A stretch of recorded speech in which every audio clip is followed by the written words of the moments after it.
Class 11 business studies chapter 5 emerging modes of business. इस emerging modes of business के अंदर आपसे बात करी गई है ई बिजनेस के बारे में, ऑनलाइन बिजनेस के बारे में, इंटरनेट वाले बिजनेस के बारे में, जो कि ऑनलाइन मोड से अपन बिजनेस करते हैं, जो कि आजकल काफी ज्यादा पॉपुलर हो रहा है। तो ये जो तुम्हारा चैप्टर है, तुम्हारा टॉपिक है, काफी ज्यादा इंटरेस्टिंग है। तो देखो यार इस वीडियो को एंड तक। आ जाओ। ई बिजनेस बोले तो ऑनलाइन मोड ऑफ बिजनेस, जब अपन बिजनेस की सारी एक्टिविटीज इंटरनेट के थ्रू करते हैं, दैट इज ई बिजनेस। उसके बाद आता है एक term e commerce, firms interactions with its customers and suppliers over the internet.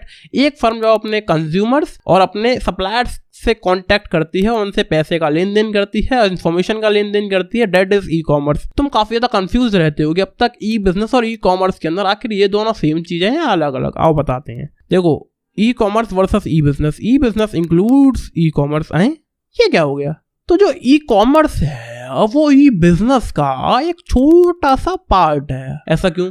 E commerce मतलब पैसे का लेन देन, ट्रेड, सामान का खरीद बेच, sale and purchase of goods. ये जो चीजें हैं ये कॉमर्स के अंदर आती हैं, जहां बात ट्रांजैक्शन किया जा, पैसा लेना देना, दैट इज ई कॉमर्स। इतना छोटी सी चीज है। लेकिन क्या जो तुम्हारा ई बिजनेस तुम टर्म देख रहे हो, क्या बिजनेस की जो हम बात कर रहे हैं, सिर्फ पैसा लेना और पैसा देना ई बिजनेस है? बिजनेस के अंदर सिर्फ पैसा लेना देना होता है क्या? ऐसा नहीं होता ना, बहुत सी और चीजें भी होती हैं। बहुत सी चीजें, production, inventory management, product development, accounting and finance, HR management, ये सारी चीजें हैं जो बिजनेस के अंदर आती हैं। ई कॉमर्स तो बहुत छोटा सा एक पार्ट है बिजनेस का और कुछ भी नहीं। तो ये कंफ्यूजन क्लियर करो। जो ई कॉमर्स है बहुत छोटा टर्म है, बहुत बड़े टर्म ई बिजनेस का एक छोटा पार्ट है ई कॉमर्स। बाकी इसके अंदर प्रोडक्शन होता है, हमारा जो सामान है उसका प्रोडक्शन ऑनलाइन, अगर अपन कोई सॉफ्टवेयर बना रहे हैं, कोई वेबसाइट बना रहे हैं, तो वो सब प्रोडक्शन जो है ऑनलाइन हो जाता है। इन्वेंटरी का मैनेजमेंट हो जाता है। अगर हम कोई जो है फिजिकल गुड सेल कर रहे हैं तो वेयर हाउस में कितना सामान है, ये वेयर हाउस का मैनेजर जो है वो अपडेट कर सकता है ऑनलाइन हमारे, और तुम अपने घर बैठ के जान सकते हो कि अच्छा तुम्हारे पास इतना इन्वेंटरी है। उसके अलावा प्रोडक्ट डेवलपमेंट, मैंने अभी तो बताया तुम्हें, सामान जो है ऑनलाइन ही जो है डेवलप हो जाता है। वेब डेवलपमेंट वगैरह ऑनलाइन ही हो जाता है, वेबसाइट बन जाती है, सॉफ्टवेयर बन जाते,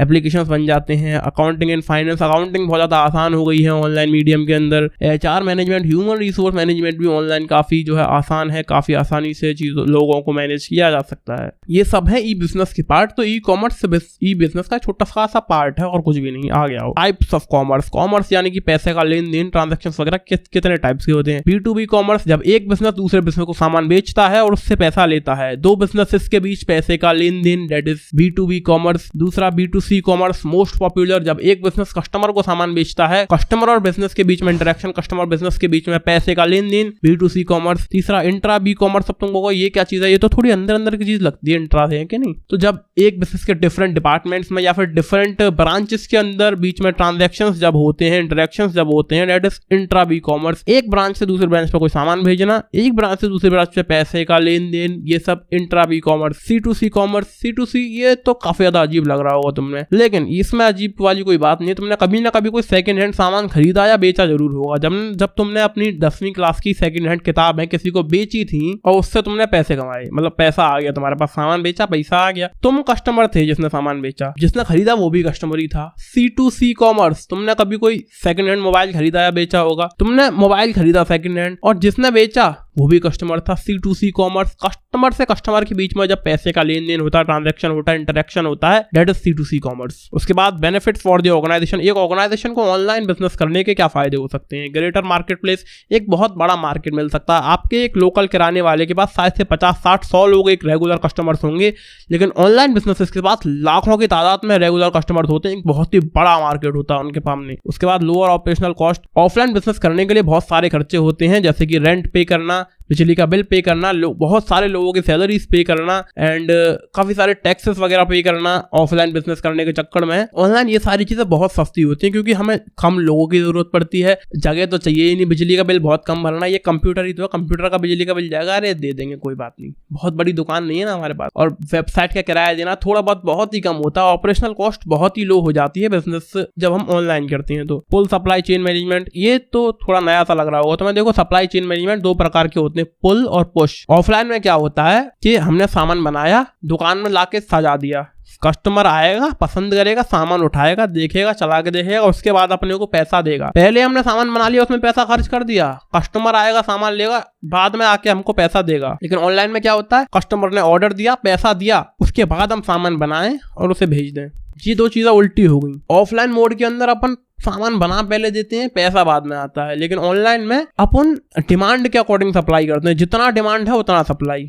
लेकिन ऑफलाइन में क्या है भैया, जितना सप्लाई है उतनी डिमांड को अपन हैंडल कर सकते हैं। अगर हमारे पास 1000 यूनिट्स हैं किसी चीज़ की तो हम 1000 ही बेच सकते हैं, उससे ज़्यादा अभी इतनी जल्दी पॉसिबल नहीं हो पाएगा। लेकिन ऑनलाइन में 10,000 ऑर्डर आ गए, लो 10,000 बना के लो जी। उसके बाद कॉम्पिटिटिव एडवांटेज, अगर एक ऑफलाइन स्टोर किसी दूसरे दूर के ऑफलाइन स्टोर से कॉम्पिटिशन करे और अपने आप को एकदम बढ़िया तगड़ा इंप्रूवमेंट अपने अंदर करने लगे, तो क्या यहाँ वाला किराना स्टोर, इस लोकेलिटी का किराना स्टोर, वो दूसरे लोकेलिटी के किराना स्टोर के कस्टमर्स को अपने पास अट्रैक्ट कर पाएगा?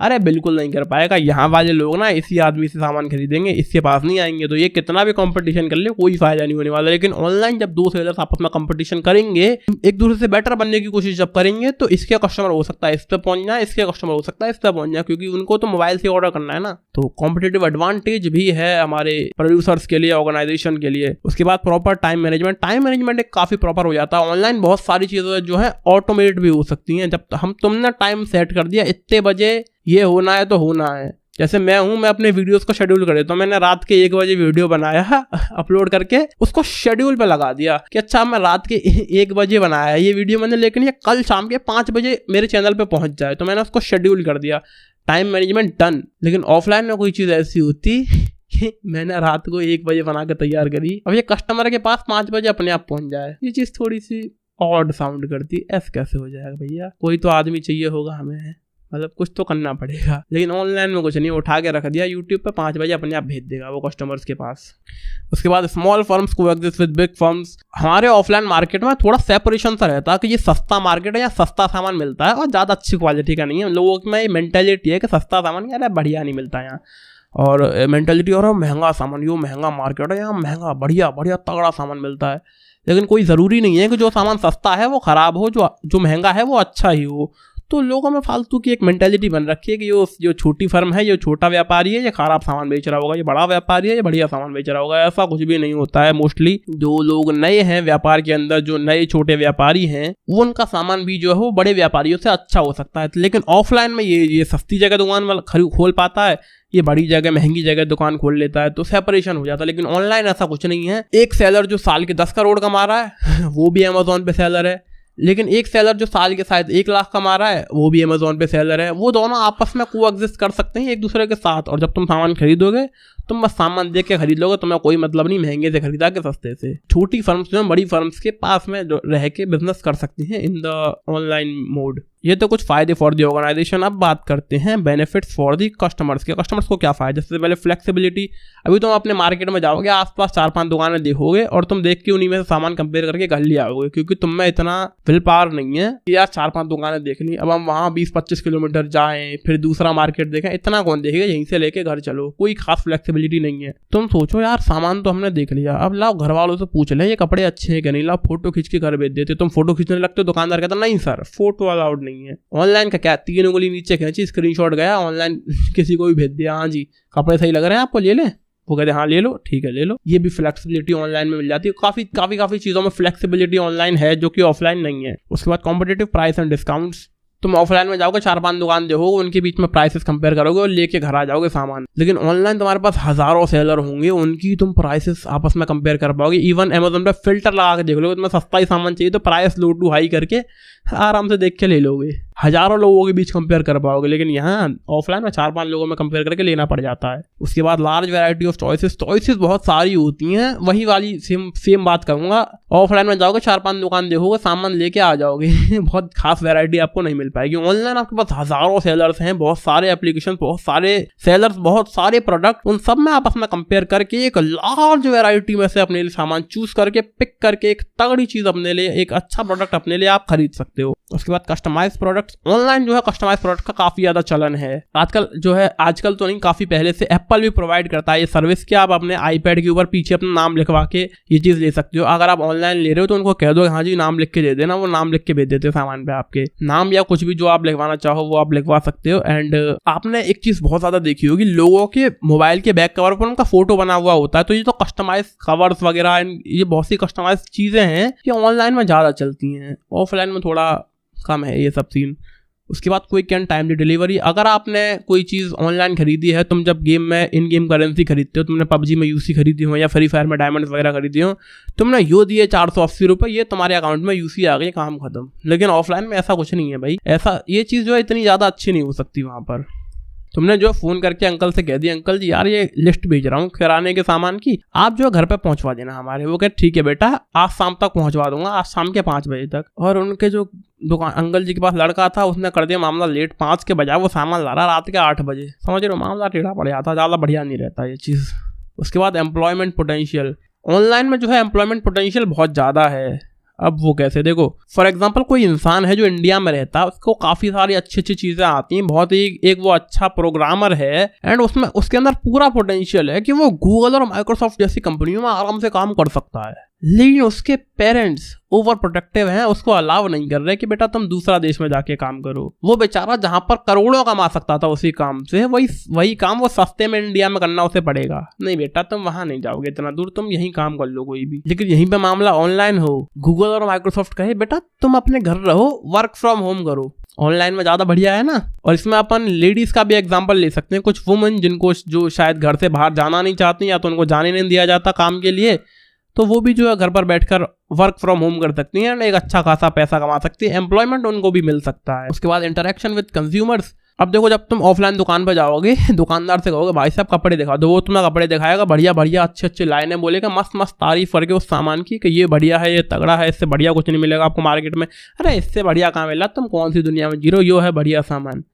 वो तुम्हें बहला फुसला के मैनिपुलेट करके तुमको इन्फ्लुएंस करके अपना सामान भेजेगा, तुम उसको पैसा दे के सामान लेके आ जाओगे। लेकिन ऑनलाइन में क्या होता है, जब तुम अमेजोन पर सामान खरीदते हो तो तुम उसकी रेटिंग देख लेते हो, कितने स्टार की इसकी रेटिंग है, थोड़ा नीचे जाके कस्टमर के रिव्यूज पढ़ लेते हो कि बाकी कस्टमर्स ने इसमें क्या रिव्यू दे रखा है कि ये प्रोडक्ट कैसा है। तुम ये देख लोगे कि दूसरे कस्टमर जो इस सामान को ऑलरेडी खरीद चुके हैं, इसको यूज़ कर चुके हैं, उनके क्या रिव्यूज़ हैं, उसके अकॉर्डिंग तुम डिसीजन ले सकते हो कि तुम्हें ये सामान खरीदना है या फिर नहीं। तुम इन्फ्लुएंस नहीं होगे उस सेलर की बढ़िया बढ़िया बातों से, तुम कस्टमर्स की भी सुन सकते हो बाकियों के। लेकिन ऑफलाइन में क्या 1000-1200 कस्टमर थोड़ी खड़े होंगे वहाँ दुकान पे तुम्हें बताने के लिए ये सामान खरीदना है कि नहीं। और उसके बाद वाइडर आउटरीच। मैंने तुम्हें पहले ही बताया कि तुम जो है दुकानों पर, आसपास वाली दुकानों पर चले जाओगे, तुम अपने घर से 5 किलोमीटर दूर वाले मार्केट पर चले जाओगे, 10 किलोमीटर दूर चले जाओगे, 50 किलोमीटर दूर चले जाओगे, तुम्हें बहुत ज्यादा ही बढ़िया लगता है अपने से घर से दूर का मार्केट, तो तुम 100 किलोमीटर दूर जाके शॉपिंग करके ले आओगे। लेकिन ऑनलाइन मोड में क्या होता है, तुमको कश्मीर में रहकर कन्याकुमारी से भी तुम शॉपिंग कर सकते हो। ऑनलाइन ऑर्डर दो, वो कन्याकुमारी से यहाँ से वहां आपको सामान डिलीवर करके देगा। लेकिन अगर तुम्हें ऐसे जाना होता खुद से, ट्रेन से, प्लेन से, तुम कतई नहीं जाते, अरे यार इतना कौन जाएगा कपड़े खरीदने के लिए। लेकिन ऑनलाइन खरीद सकते हो तुम।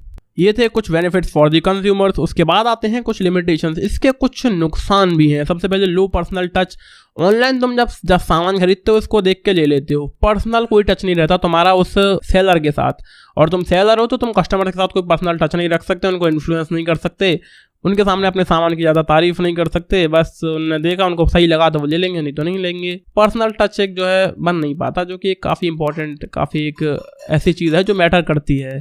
उसके बाद incongruence between order taking, giving and order fulfillment speed. यहाँ पर जो ऑर्डर की फुलफिलमेंट में कभी कभी जो है स्पीड बहुत ढीली पड़ जाती है। टेक्निकल इश्यूज के कारण कभी कभी बहुत सी दिक्कतें आ जाती है। तुमने कोई ऑर्डर दे दिया और तुम्हारा सेलर के कब दिया था तुमने ऑर्डर, हमारे पास तो आया ही नहीं है। हो सकता है कोई टेक्निकल फेलियर हुआ हो बीच में, है कि नहीं। अभी तुम मान लो कोई ऑर्डर कर रहे थे, फिर तुम्हें मन करा लाओ इसे कैंसिल कर देते हैं, तुमने तो कैंसिल कर दिया, लेकिन सेलर तुम्हारे घर पे सामान भेज देता अगले दिन, और तुम्हारे घर पे सामान आके डिलीवरी बॉय कहता लो जी सर आपका ऑर्डर आया। तुमको क्या, हमने कब मंगाया था, हमने तो कैंसिल कर दिया था। वो क्या सर जी अब तो जो है ऑर्डर प्लेस हो गया था, थोड़ा कैंसिल का अब करना पड़ेगा आपको कैंसिल।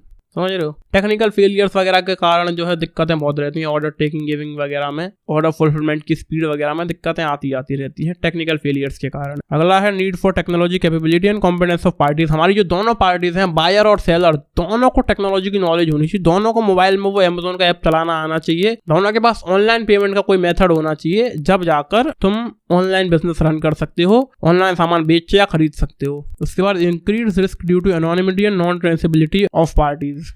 यहाँ पर एक रिस्क बना रहता है कि यार अमेज़न पे मैंने कोई चीज़ खरीदी, मैंने उसका पहले ही ऑनलाइन पेमेंट कर दिया, अब इसकी क्या गारंटी है कि तुमने जिस सामान के लिए पेमेंट किया है वो सामान तुमको मिल ही जाएगा। बहुत सारे स्कैम, फ्रॉड, ये सब तो चलते रहते हैं ऑनलाइन, तो फ्रॉड होने का डर हमेशा बना रहता है ऑनलाइन, क्योंकि सब एनोनिमस है, हमें नहीं पता वो सेलर कहाँ का रहने वाला है, क्या करता है, उसका बैकग्राउंड क्या है, we know nothing, we just know ये सामान है, इसके लिए हमने पैसा दिया है, इसकी कोई गारंटी नहीं है कि वो सामान तुम्हें मिल ही जाएगा। रिस्क बहुत ज़्यादा है। उसके बाद पीपल रेसिस्टेंस। अब ये जो ऑनलाइन बिजनेस है ये थोड़ा नई सी चीज आई है, मार्केट में कुछ नया आया है, तो इस पे हर कोई बिलीव नहीं करता। मैंने तुम्हें बताया ना, अभी फ्रॉड का सीन है, जरूरी थोड़ी हमेशा फ्रॉड होगा यार। तो ये कभी कभी के जो फ्रॉड हो जाते हैं, इस चक्कर में लोग अपनी कुछ मेंटालिटी बना लेते हैं, अरे ऑनलाइन से मत खरीदना, स्कैम हो जाएगा, तुम्हारे साथ पैसा चला जाएंगे, पैसा डूब जाएगा, तुम्हारा घर चला जाएगा तेरा। मतलब हर कोई बिलीव नहीं करता इसके ऊपर, पीपल जो है रेसिस्ट करते हैं कुछ इनसे। उसके बाद एथिकल फॉलआउट्स। तो इससे ना तुम्हें एक कहानी सुनाता हूँ।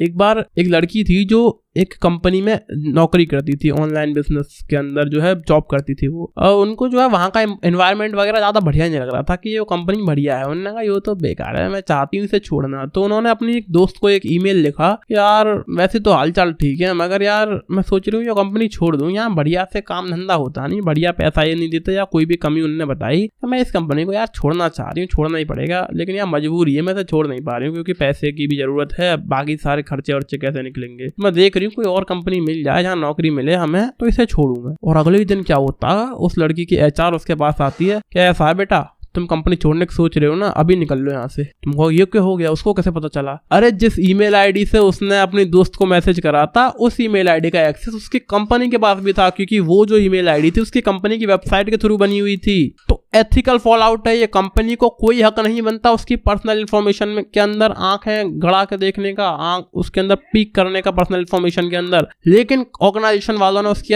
पर्सनल इन्फॉर्मेशन में पीक करा। ये गलत बात है, अनएथिकल है ये, लेकिन ये तो होता है भाई ऑनलाइन में।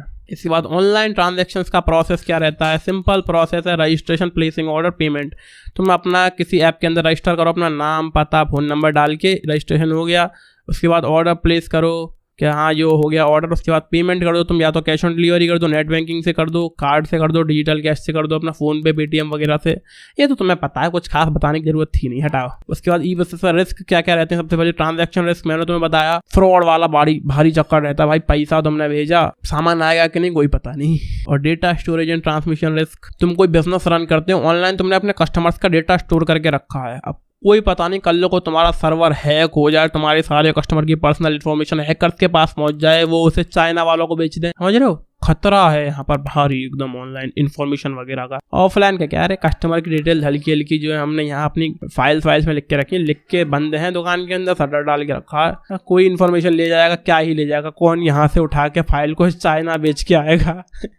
लेकिन ऑनलाइन का कोई पता नहीं क्या हो जाए। उसके बाद risk of threat to intellectual property and privacy. मैंने तुम्हें उस लड़की का एग्जांपल दिया था ना जो किसी ऑनलाइन कंपनी के अंदर काम करती थी, अपने दोस्त को ईमेल करा था कि मैं कंपनी छोड़ने की सोच रही हूँ, अगले दिन एचआर आके कहती है बेटा ऐसा है कंपनी छोड़नी है, अभी छोड़ निकल यहाँ से। तो प्राइवेसी के ऊपर काफी थ्रेट्स रहते हैं ऑनलाइन के मामले में। उसके बाद resources required to start online business. शुरू हम कैसे कर सकते हैं? अगर आप चाहो यार हम भी करेंगे ऑनलाइन बिजनेस, बढ़िया है ये तो। सबसे पहले तुम्हें पैसा चाहिए अपनी वेबसाइट को लिस्ट करने के लिए, ऑनलाइन अपने सामान को बनाने के लिए, जो थोड़ा बहुत तो कुछ रिसोर्सेज चाहिए रहते हैं ना ऑनलाइन। मैं वीडियो भी बना रहा हूँ तो थोड़े बहुत रिसोर्सेज तो मुझे चाहिए थे, तो उसके लिए पैसा लगता है पैसे। उसके बाद लोग चाहिए तुम्हें काम करने के लिए, ऑनलाइन में भी काम तो होगा, सॉफ्टवेयर बनेगा तो सही, उसके लिए डेवलपर्स चाहिए, वेब डेवलपर्स लोग। उसके बाद हार्डवेयर, अभी मैं वीडियो बना रहा हूँ, वीडियो रिकॉर्ड करने के लिए मुझे कैमरा चाहिए था, एडिटिंग के लिए कंप्यूटर चाहिए था, ऑडियो के लिए माइक चाहिए था, एंड ये इसके लिए बोर्ड वाले काम के लिए आईपैड चाहिए था, तो हार्डवेयर की जरूरत थी। उसके बाद सॉफ्टवेयर तो ऑब्वियसली चाहिए ही चाहिए। मैं जिससे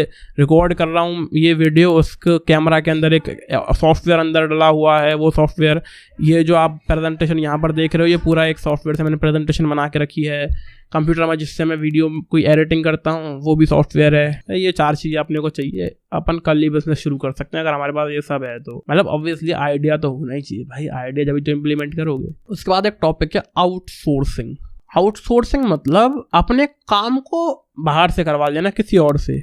सिंपल इसका मतलब यही होता है। नाउ फॉर एग्जाम्पल मैं अभी आपको ये वीडियो बनाकर पढ़ा रहा हूँ, मुझे अच्छा लगता है पढ़ाना, आई लाइक टीचिंग। मैं यहाँ पर एज अ टीचर काम कर रहा हूँ इस चैनल के ऊपर, लेकिन मुझे यार इसके लिए ये जो प्रेजेंटेशन तुम देख रहे हो इसके ऊपर ये प्रेजेंटेशन भी खुद ही बनानी पड़ती है पावर पॉइंट के अंदर। ये वीडियो जो तुम बढ़िया एकदम मस्त कलर वलर इसके अंदर देख रहे हो, कहीं पर भी मैं अटक नहीं रहा हूँ, झिझक नहीं रहा हूँ, वीडियो एकदम फ्लो से चलता हुआ चल रहा है, इसके लिए मुझे वीडियो एडिटिंग भी खुद करनी पड़ती है। भाई मेरा काम तो है पढ़ाना, मैं हूँ तो टीचर, लेकिन मुझे टीचर होते हुए भी इस ससुरी प्रेजेंटेशन भी बनानी पड़ रही है, वीडियो एडिटिंग भी करनी पड़ रही है। तो आउटसोर्सिंग के चलते मैं क्या कर सकता हूँ कि प्रेजेंटेशन बनाने के लिए एक कंटेंट राइटर रख लूँ मैं, मतलब कोई आदमी जो बढ़िया प्रेजेंटेशन बनाना जानता हो उसको ये काम दे दूँ मैं, मेरा बहुत सारा टाइम बचेगा, मैं अपना इस पर फोकस कर पाऊंगा। वीडियो एडिटिंग जो है मैं कोई वीडियो एडिटर को दे दूँ, किसी और से काम करूँ, भैया जी आप कर दो यार मेरे लिए, ये मुझे थोड़ा मुश्किल पड़ रहा है, तो मैं अपना टीचर हूँ, टीचर ही बना रहूंगा मैं वीडियो एडिटर और कॉन्टेंट राइटर का काम ना करूंगा। ये होता है आउटसोर्सिंग, किसी और से जो है अपना काम करवा लेना। उसके बाद इसके कुछ फायदे, focusing of attention. Focusing of attention देखो, मैंने कहा कि मैं अपना कंटेंट राइटिंग किसी और से करा लूंगा, वीडियो एडिटिंग किसी और से करा लूंगा, मैं अपना पूरा फोकस अपने इस काम पर दे पाऊंगा। मैं बोल कैसे रहा हूँ, अपने कंटेंट को डिलीवर कैसे कर रहा हूँ, मैं टीचिंग कैसे कर रहा हूँ, उसके ऊपर मैं ज्यादा फोकस कर पाऊंगा जब ये छोटे मोटे काम दूसरे लोग कर रहे होंगे तो। उसके बाद क्वेस्ट ऑफ एक्सेलेंस। अब देखो मैंने तुम्हें कहा मैं टीचर हूँ, मुझे टीचिंग अच्छी लगती है, मुझे टीचिंग में इंटरेस्ट है, टीचिंग में ही मैं अच्छा हूँ, टीचिंग तो मैं कर रहा हूँ एकदम बढ़िया, लेकिन ये जो प्रेजेंटेशन है ये जरूरी नहीं है बहुत बढ़िया प्रेजेंटेशन हो। कोई किसी अगर मैं अच्छे आदमी कंटेंट राइटर को ये काम देता हूँ तो वो हो सकता है इससे वे बेटर प्रेजेंटेशन मुझे बना के दे दे। ये वीडियो एडिटिंग में किसी और एडिटर को देता हूँ, किसी प्रोफेशनल वीडियो एडिटर को, तो हो सकता है वो वे बेटर वीडियो एडिटिंग करके मुझे दे, इसमें कलर्स आपको और भी ज्यादा अच्छे लगे, इसमें आपको बीच बीच में मीम्स देखने के लिए मिले, वीडियोस में वीडियो ज्यादा इंटरेस्टिंग आपको लगे एक अच्छा एडिटर होने के कारण। तो टीचिंग में तो एक्सीलेंस है ही, तगड़ा अपन बोल पा रहे हैं, पढ़ा पा रहे हैं, लेकिन ये प्रेजेंटेशन भी खतरनाक हो देखने में, उसके बाद अपनी वीडियो एडिटिंग भी तगड़ी हो, उसमें भी एक्सीलेंस अपन अचीव कर पाए, ये फायदा हमें आउटसोर्सिंग से हो सकता है। उसके बाद कॉस्ट रिडक्शन, काम काफी सस्ता पड़ जाता है। अभी देखो मैं अपने कंप्यूटर में करता क्या हूँ, इसमें प्रेजेंटेशन बनाता हूँ और वीडियो एडिटिंग करता हूँ। अगर मेरा काम सिर्फ पढ़ाना ही होता, मैं तो टीचर हूँ ना भाई, मुझे तो एक कैमरा की जरूरत है जो मेरा वीडियो रिकॉर्ड कर सके, बस रिकॉर्ड करके कैमरा से वही SD कार्ड मोबाइल में कनेक्ट करके अपने एडिटर को भेज दूँ, लो भैया काम खत्म। अगर मुझे प्रेजेंटेशन ना बनानी पड़ती, अगर मुझे वीडियो एडिटिंग ना करनी पड़ती, तो मुझे क्या जरूरत थी इस कंप्यूटर में पैसा खर्च करने की, काफी सस्ता पड़ जाता मुझे, मैं उसको पैसा देता बहुत कम देना पड़ता है। उसके बाद ग्रोथ थ्रू अलायंस, जब हम जो है दूसरों को काम आउटसोर्स करते हैं, दूसरों से काम करवाते हैं, तो हमारे कॉन्टेक्ट बढ़ते हैं, है कि नहीं। मैं जब किसी से कंटेंट राइटिंग करा रहा होता हूँ, वो जो एजेंसी है उससे मेरा कॉन्टेक्ट होता है कि हाँ ये एजेंसी है, इनके यहाँ कंटेंट राइटिंग का काम होता है।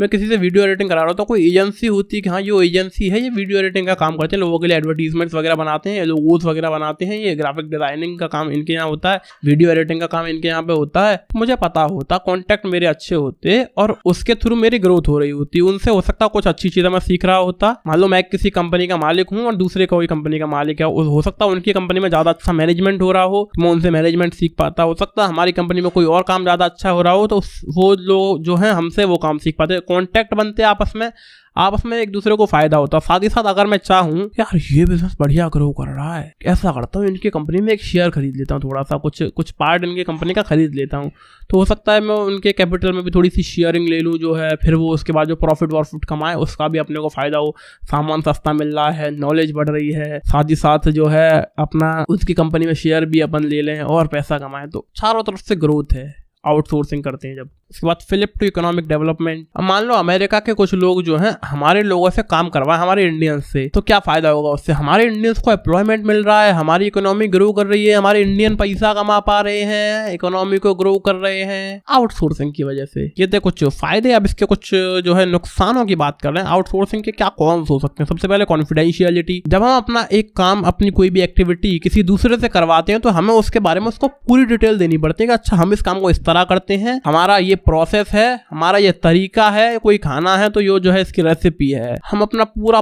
प्रोसेस, पूरा साइकिल सब दूसरे ऑर्गेनाइजेशन के साथ शेयर कर देते हैं। कॉन्फिडेंशियलिटी जो है वो ब्रीच हो जाती है। दूसरा, स्वेट शॉपिंग। अब स्वेट शॉपिंग यानी कि जब हम चीजों को आउटसोर्स कर रहे होते हैं ना, तो हमारा फोकस सिर्फ ये रहता है जल्दी जल्दी काम निपटाए। हमारा जो काम है वो निपटाऊ हो जाता है, उपजाऊ के क्या कह रहा हूँ मैं, मतलब हम सिर्फ काम निपटाने पर फोकस करते हैं, इम्प्रूवमेंट पे नहीं। जब हम ये आउटसोर्सिंग कर रहे होते हैं तो अरे ठीक है, उनको काम दे रखा है, वो कर देंगे, निपट जाएगा अपना काम। वो वीडियो एडिटर मेरे लिए जैसे एडिट कर रहा है वो वैसे ही एडिट करता रहेगा हमेशा, उसमें कुछ खासा इंप्रूवमेंट अपना नहीं होगा, बस काम निपटता रहेगा। उसके बाद एथिकल कंसर्न्स। जब हम किसी को काम आउटसोर्स कर देते हैं, दूसरा आदमी हमसे काम ले लेता है कि हाँ जी ये काम ले लिया हमने, हो जाएगा आपका काम, तो वो आदमी काम सस्ते में निकलवाने के लिए हो सकता है अंडर एज बच्चों से काम करवाए, कुछ ऐसी लेडीज से काम करवाए जो शायद उसमें एबल नहीं है, और काम करवाए तो करवाए, उसके बदले में बहुत कम पैसा दे। ये हो सकता है exploitation of labour, exploitation of workforce होता है ये आउटसोर्सिंग के चक्कर में। जब बहुत सारा काम ले लेता है ना कोई आदमी बाहर से, लाओ लाओ ये भी दे दो वो भी दे दो, हम सब कर लेंगे, तो बहुत सारे लोगों से काम करवाता है और ना बहुत सस्ते में जो है खरीद सा लेता है एक तरह से, मतलब बहुत तो सस्ते में लोगों से काम कराता है, बहुत कम सैलरीज उनको, बहुत कम वेजेस उन लोगों को देते हैं। Exploitation of workforce. उसके बाद रिसेंटमेंट इन होम कंट्रीज। जब हम अपना कोई काम किसी दूसरे कंट्री में आउटसोर्स करते हैं तो हमारी कंट्री के अंदर एम्प्लॉयमेंट जो है कम हो जाता है। मैंने तुम्हें वो अमेरिका का एग्जांपल दिया था कि अमेरिकन आदमी अगर हमारे यहाँ के किसी आदमी को काम देता है, अमेरिका से काम आया इंडिया में कि लो जी इंडियन भाई साहब जरा काम करके दे देना, हमने काम करके दिया, उनने हमको पैसा दे दिया, हमारी इकोनॉमी कर गई ग्रो। लेकिन अमेरिकन जिसने वो काम दिया है, अगर वही काम वो अमेरिका अपने ही देश में किसी आदमी को दे देता तो उसकी इकोनॉमी ग्रो करती ना। जो उस अमेरिकन ने इंडियन को काम देकर इंडियन की इकोनॉमी तो ग्रो करवा दी, लेकिन अपनी अमेरिका की इकोनॉमी को नुकसान पहुंचाया उसने सीधा सीधा जो है। अगर वही काम वो किसी अमेरिकन को दे लेता तो उसका देश ग्रो करता, हमारा नहीं। मतलब मैं उसके पॉइंट ऑफ व्यू से सोच रहा हूँ, ठीक है हमें तो फायदा है लेकिन उसको नुकसान है ना बेचारे को। अगर यहीं पे मैं एज एन इंडियन किसी अमेरिकन को काम आउटसोर्स कर दूं, अमेरिकन आदमी को काम दे दिया, अमेरिका की इकोनॉमी तो ग्रो कर गई, फ्लिप टू इकोनॉमिक डेवलपमेंट, लेकिन अपना इकोनॉमी का क्या हुआ, हमें तो रिसेंटमेंट मिल गया ना। अगर वही काम मैं अपने ही देश में किसी को दे देता तो यार अपना देश ग्रो करता है, ना कि वो दूसरों का अमेरिका। तो एक तरफ फायदा है तो एक तरफ नुकसान भी है। ये था आपका कॉन्सेप्ट ऑफ आउटसोर्सिंग। इसी के साथ आपका ये चैप्टर खत्म हो जाता है। Thank you so much for watching. Like share comment subscribe and bye bye. Jai Hind, जय भारत, कॉमर्स जिंदाबाद।